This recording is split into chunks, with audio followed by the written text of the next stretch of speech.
Hi friends, నా పేరు Pawan. Welcome to Pawan రా టాక్స్. ఈరోజు ఈ వీడియోలో ప్రవస్తి గారి గురించి మాట్లాడదాం. సింగర్ ప్రవస్తి గారి కాంట్రవర్సీ ఆల్రెడీ జరుగుతుంది కాబట్టి దాని గురించి మాట్లాడదాం. కాయిన్కి రెండు సైడ్లు ఉన్నట్టు రెండో సైడ్ మనం మాట్లాడదాం. ఎందుకంటే ఫస్ట్ సైడ్ ఆల్రెడీ చాలామంది మాట్లాడారు, వాళ్ళు వాల్యుబుల్ పర్స్పెక్టివ్స్ పెట్టారు. సో దాని గురించి మనం ఎక్కువగా టచ్ చేయదు, ఎందుకంటే ఆల్రెడీ ఎక్కువ మెజారిటీ ఆఫ్ వ్యూస్ ఒక సైడే వస్తుంది. మనం రెండో సైడ్ కూడా చర్చించాలి, ఎందుకంటే రెండు సైడ్లు చర్చిస్తేనే కరెక్ట్ వ్యూ వస్తుందని నా ఫీలింగ్. సో ముందుగా అది చర్చించే కంటే ముందు ప్రవస్తి గారికి నేను ఒకటి చెప్తున్నా. నేను ఎందుకు ప్రవస్తి గారు అంటున్నాను, వయసులో నేను తనకంటే పెద్ద అయినా సరే తన టాలెంట్ చూసి అంతే తప్ప తన సెలబ్రిటీ స్టేటస్ చూసా కాదు, మరేదో కాదు, తన ఇన్స్టా ఫాలోవర్స్ చూసా కాదు. సో అలాగే మనం కూడా ఎవరి గురించి మాట్లాడుతున్నప్పుడు, దట్టు ఒక పబ్లిక్ డొమైన్లో ఒక వీడియో పెట్టినప్పుడు కూడా అదే సంస్కారంగా మాట్లాడితే బాగుంటుంది అనేది నా పర్సనల్ ఫీలింగ్. కోర్స్ ఇక్కడ మీకు అన్యాయం జరిగింది, అక్కడ ఆ షోలో అవకతవకలు జరిగాయి, బయాస్డ్గా ఉన్నాయి, దాని గురించి మాట్లాడతాం. దానికంటే ముందు మీకు ఒక ఫ్యాక్ట్ చెప్తా, ఒక హార్ష్ రియాలిటీ చెప్తా. ఇప్పుడు ఎవరైతే మిమ్మల్ని సపోర్ట్ చేస్తున్నారో కామెంట్ సెక్షన్లో, అది కానీ మీరు నిజం అనుకొని మీరు ముందుకెళ్తే చాలా ఫీల్ అవుతారు, చాలా రిగ్రెట్ అవుతారు. ఎందుకంటే దొంగనా కొడుకులు వాళ్ళందరూ.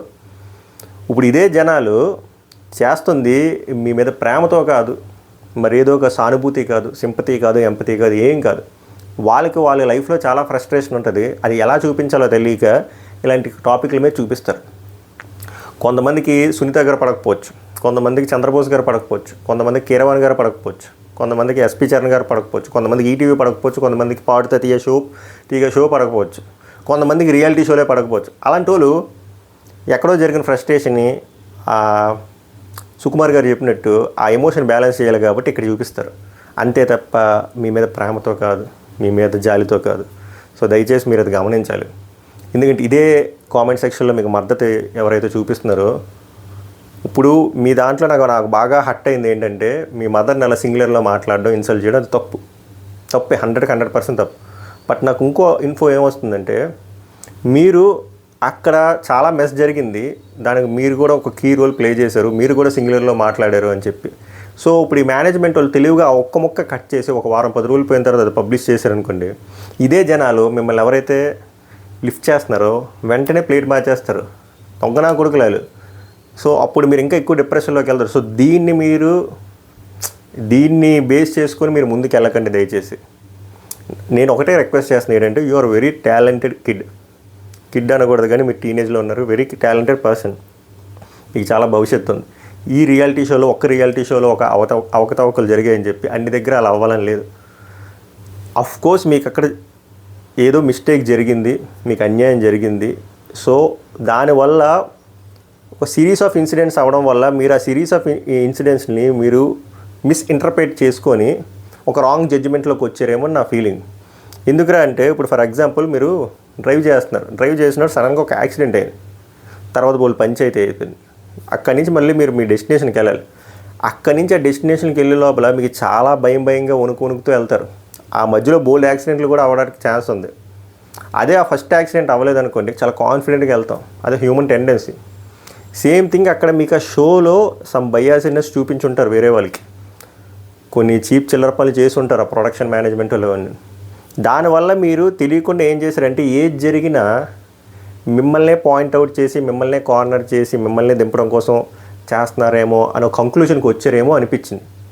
ఎందుకురా అలా అనిపించింది అంటే, మీరు ఒక్క పర్సన్ మీద బ్లేమ్ వేయలే, అందరి మీద వేశారు.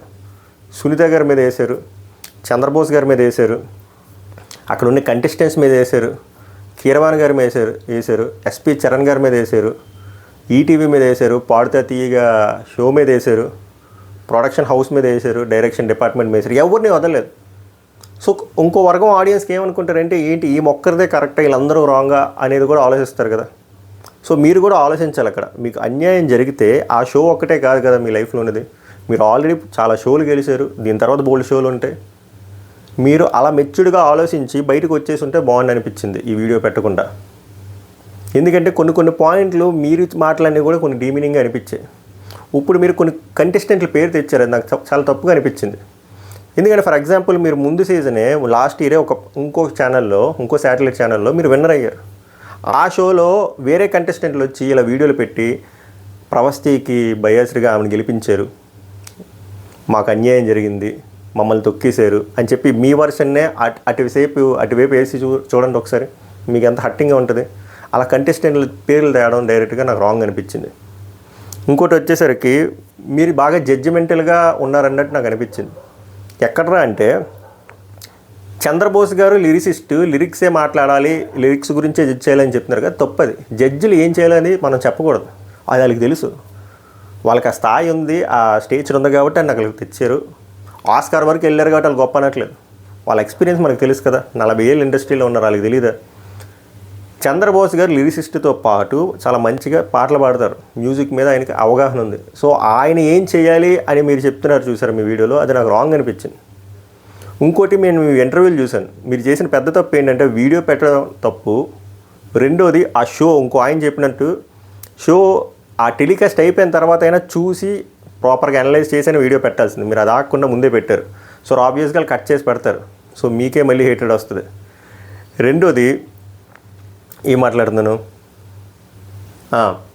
ఇప్పుడు సునీత గారి పాయింట్కి వచ్చేసరికి ఆమె గురించి మీరు జడ్జిమెంటల్గా ఒక కామెంట్ పాస్ చేశారు, ఆమె స్కిన్ టోన్ గురించి, వాటి గురించి. అది అనవసరమైన విషయాలు అవన్నీ.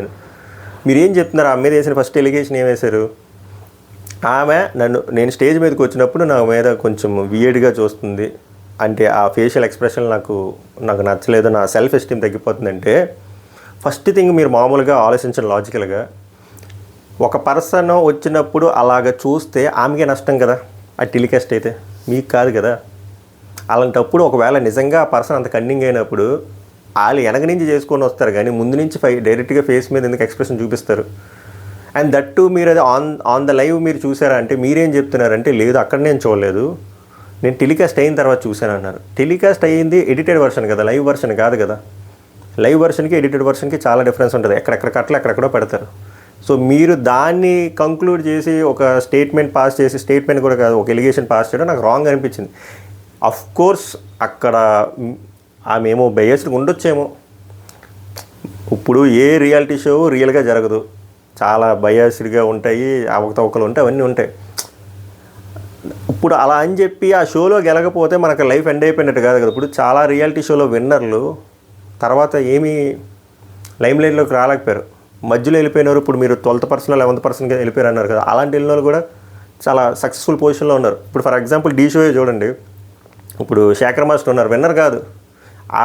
ఆ డీ షోలో విన్నర్ల కంటే మధ్యలో ఎలిమినేట్ అయిన ఈయనకే ఇప్పుడు ఎక్కువ ఫేమ్ ఎందుకు ఉంది. మనలో టాలెంట్ ఉంటే ఏ రియాలిటీ షో మనల్ని ఆపలేదు. సో మీరు అది పర్సనల్గా తీసుకొని హట్ అయ్యారు అనిపించింది. కోర్స్ మీకు అక్కడ హట్ అయింది కాబట్టి అక్కడి నుంచి ఏ ఇన్సిడెంట్లు జరిగినా అది నాకే జరిగింది, వీళ్ళని కార్నర్ చేస్తున్నారు అనుకుంటున్నారు. కానీ మీరు మెచ్యూర్డ్గా ఆలోచిస్తే మీకు అర్థమైపోతుంది. ఎందుకంటే ఏ షో ఫ్లాలెస్గా ఉండదు, ప్రతి షోలో ఫ్లా ఉంటుంది. ఇన్ని షోలు మీరు ఇచ్చిన ఎక్స్పీరియన్స్ మీరు అక్కడ ఉపయోగించుకోలేకపోయారు. అది ఇప్పుడు ప్రాబ్లం ఏంటంటే, నేను ఇప్పుడు మిమ్మల్ని తప్పు పట్టట్లేదు. ఇప్పుడు ఈ సమాజం ఎలా ఉందంటే, ఇప్పుడు మిమ్మల్ని కామెంట్ సెక్షన్లో ఎవరైతే పొగుడుతున్నారో వాళ్ళే మిమ్మల్ని విలన్ చేసేస్తారు. అది నా బాధ. అప్పుడు మీరు రియాలిటీ షోలో చిన్న అవకతవకలే తీసుకోలేకపోయారు, ఈ హేట్రెడ్ ఎలా తీసుకుంటారని నా బాధ. అది మేజర్ కన్సర్న్. అది మీరు కరెక్ట్గా ఆలోచిస్తే అర్థమవుతుంది. సో నా కైండ్ రిక్వెస్ట్ ఒకటే, ఇప్పుడు నేను మిమ్మల్ని వీడియో తీయమని కూడా చెప్పను. వీడియో తీయమంటే ఇలా ఎలా ఏం చేస్తారు తెలుసా, ఈ అమ్మాయి తప్పు చేసినందుకే వీడియో డిలీట్ చేసిందంటారు. వీడియో డిలీట్ చేయకండి, ఎందుకంటే మీరు వీడియో డిలీట్ చేసిన వీడియో అందరూ ఇప్పటికి డౌన్లోడ్ చేసి ఉంటారు, రచ్చ అవ్వాల్సింది రచ్చ అయిపోయింది. నా కైండ్ రిక్వెస్ట్ ఏంటంటే, మీరు ఆపకండి, మీరు మీ మ్యూజిక్ కెరియర్ని ఆపకండి, మంచిగా ఇంకా నేర్చుకోండి. పోనీ మీకు మన తెలుగు షో రియాలిటీ షోల మీద నమ్మకం పోతే నేషనల్ షోకి వెళ్ళండి, అక్కడ ప్రూవ్ చేసుకోండి. అక్కడ అవ్వకపోతే ఇంకెక్కడికైనా వెళ్ళండి, సంగీతం మంచిగా నేర్చుకోండి. మీకు టాలెంట్ ఉన్నంత వరకు మిమ్మల్ని ఆపేది ఎవరు లేరు. అంతేందుకు ఇప్పుడు మీరు సునీత గారి మీద అంత మాట్లాడినారు, ఆమెతో కొలాబరేట్ అయ్యి మీరు పాటలు పాడలేదా? ఒకవేళ ఆమెకు నిజంగా గ్రడ్జ్ ఉంటే మీకు అవకాశం ఎందుకు ఇస్తారు? అండ్ కీరవాణి గారితో మీరు ఒక పాయింట్ మాట్లాడారు, ఆయన చాలా చీప్గా మాట్లాడారు, ఇలా పిల్లల్లో పాడిన వాళ్ళని నేను అసలు ఎంకరేజ్ చేయను, ఇట్లాంటి స్టేట్మెంట్స్. అది మిమ్మల్ని ఉద్దేశించి అని అన్నట్టు మరి మాట్లాడారు. ఇంటర్వ్యూలో అడిగితే నన్ను అనలేదు, అక్కడ మామూలుగా చెప్పారు, అక్కడ నేనే కదా పాడాను అందుకే నాకు అన్నారు అనిపించింది అన్నారు. ఇది కూడా అంతే, మిస్ఇంటర్ప్రిటేషన్లు అన్నాను కదా, ఇంతే. అక్కడ ఆయన ఫాలో అయిన వాళ్ళకి తెలుసు, ఆయన ఇప్పుడు కాదు ఒక 20 ఏళ్ళ క్రితం నుంచి అదే చెప్తున్నాడు. ఆయన ఇంటెన్షన్ ఏంటంటే, సంగీతం అనేది చాలా విలువైనది, చాలా రెస్పెక్ట్ ఇవ్వాల్సిన క్రాఫ్ట్ అది. అలాంటి క్రాఫ్ట్ పెళ్ళిళ్ళలో పాడితే దాన్ని క్రాఫ్ట్లా చూడకుండా ఎవడ పనులు ఆడుంటూ దాన్ని అవహేళన చేసినట్టు ఉంటే అది ఇన్సల్ట్ టు దట్ క్రాఫ్ట్ అని ఆయన ఫీలింగ్. అందుకే ఆయనకి అది నచ్చదు. ఆ మీనింగ్లో ఆయన జనరల్గా చెప్పాడు కానీ మిమ్మల్ని అనలే. ఎందుకంటే మీరే అంత అఫెండ్ అయిపోతే సునీత గారే బోల్డ్ పాటలు పాడారు అక్కడ పెళ్ళిళ్ళలో, అలా చాలామంది పాడారు, వాళ్ళందరూ అఫెండ్ అయిపోవాలి. ఆయన సిద్ధాంతం ఏందో ఆయన అక్కడ చెప్పాడు అంతే. దాన్ని మీరు మీకు మ్యాప్ చేసుకున్నారు చూసారా, అది తప్పది. సో ప్రతి విషయంలో అలాగే జరుగుతుంది అక్కడ. సునీత గారి విషయంలో కానీ, చంద్రబోస్ గారి విషయంలో కానీ, కీరవాణి గారి విషయంలో కానీ మీరు అలాగా మిస్ఇంటర్ప్రిట్ చేసుకున్నారు. అది నా ఫీలింగ్. కోర్స్ అక్కడ నేను మళ్ళీ చెప్తున్నా, అక్కడ కొన్ని తప్పులు జరుగుంటాయి, బయేజ్గా ఉండుంటారు, వాళ్ళు ఏవో పొట్టు బట్టలు వేయమన్నారు, మీరు అప్పుడే వాకౌట్ అయిపోవాలి. అక్కడ అగ్రిమెంట్కి ఇంక సంబంధం ఏమి ఉండదు. మీరు అదేం అవ్వకుండా అదంతా అయిపోయాక చెప్తే కరెక్ట్ అనిపించలే. అండ్ నాకు తెలిసిన పాడితే తీయగా షో, నేను కంఫర్టబుల్గా చూసే షోస్లో అదొక షో, నాకు ఎప్పుడు అలా అనిపించలేదు. సో అందుకే అంటున్నా, మీరు ఏదైనా వీడియో చేసేటప్పుడు కొంచెం ఆలోచించి చేయాల్సింది. మీ పేరెంట్స్ అన్నారు కదా, మీ పేరెంట్సే హెసిటేట్ అయ్యారు వీడియో చేయొద్దాము, ఎందుకంటే మీకంటే పెద్దవాళ్ళు కాబట్టి వాళ్ళకి ఆ మెచ్యూరిటీ ఉంది. ఇది ఎంతలా ఇంపాక్ట్ అవుతుంది, ఇది ఎవ్వరికీ ఇంపాక్ట్, ఎవ్వరికీ నెగిటివ్ అవ్వదు మీకు తప్ప. ఇది మీరు జస్ట్ ఒక 1 వీక్ మాలాంటి యూట్యూబర్లకి కాంటెంట్ ఇచ్చారు, మాలాంటి వాళ్ళకి వ్యూస్ వస్తాయి, డబ్బులు వస్తాయి, ఇంకెవ్వరికి ఉపయోగం లేదు. ఎండ్ ఆఫ్ ద డే ఇది ఎవరిని ఎఫెక్ట్ చేస్తుంది అంటే మిమ్మల్ని ఎఫెక్ట్ చేస్తుంది. ఇప్పుడు మీకు సో కాల్ సింగర్స్ నుంచి మెసేజ్లు వచ్చే, ఫోన్ కాల్ వచ్చే, యువర్ బ్రేవ్ గర్ల్ అంటారు కదా, అది కూడా విని మీరు మోసపోకండి. ఇప్పుడు వాళ్ళకి ఏటి పోయేది లేదు, వాళ్ళ ఆఫర్స్ వాళ్ళకి ఉంటాయి, ఇక్కడ మీరు నష్టపోయేది మీరే. సో నా కైండ్ సజెషన్ ఏంటంటే, మీరు జడ్జిమెంటల్గా ఉండకండి. ఒక రియాలిటీ షోలో చూడండి. ఒక రియాలిటీ షోలో మనం ఓడిపోయని చెప్పి మనలో మ్యాటర్ లేదని కాదు, వేరే రియాలిటీ షోలో పార్టిసిపేట్ చేయండి. ఒకవేళ మీకు రియాలిటీ షో కాన్సెప్టే మీకు నచ్చట్లేదు అంటే సంగీతం మంచిగా నేర్చుకోండి, ఆపర్చునిటీస్ మీ దగ్గరికి వస్తాయి. అలాగే ఎడ్యుకేషన్ కూడా కంటిన్యూ చేయండి. ఇలాంటి సోషల్ మీడియాలోకి ఎంత దూరంగా ఉంటే అంత మంచిదని నా అభిప్రాయం. అంతే తప్ప మిమ్మల్ని ఏదో తక్కువ చేసి మాట్లాడాలనో, మిమ్మల్ని మీది రాంగ్ అని ప్రూవ్ చేయాలనో కాదు. 2 సైడ్లు మాట్లాడాలి కాబట్టి, ఒక సైడ్ ఆల్రెడీ మాట్లాడేశారు కాబట్టి అది నేను మళ్ళీ లూప్ తిప్పినట్టు ఉంటుంది కూడా, అది మాట్లాడలేదు. మీ వర్షన్లో కూడా నాకు అర్థమైంది, బట్ ఈ వర్షన్ కూడా అర్థం చేసుకోవాలి.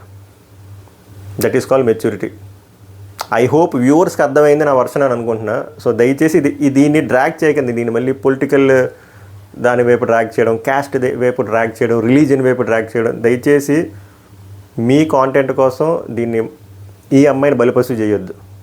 నా మెయిన్ ఆబ్జెక్టివ్ అది, ఈ అమ్మాయిని బలిపశువు చేయొద్దు. ఎందుకంటే నా గట్ ఫీలింగ్ ఈ అమ్మాయిని ఫ్యూచర్లో బలిపశువు చేస్తారేమో అని నాకు చాలా బాధ వేస్తుంది. ఎందుకంటే ఈ అమ్మాయి తెలుసో తెలియకో 19 years కాబట్టి ఏదో చేసింది తెలియక. మీరు దాన్ని యూజ్ చేసుకొని ఈ అమ్మాయిని మాత్రం చెయ్యొద్దు. It's my kind request. మళ్ళీ నెక్స్ట్ వీడియోలో కలుద్దాం. Until then take care. నమస్కారం.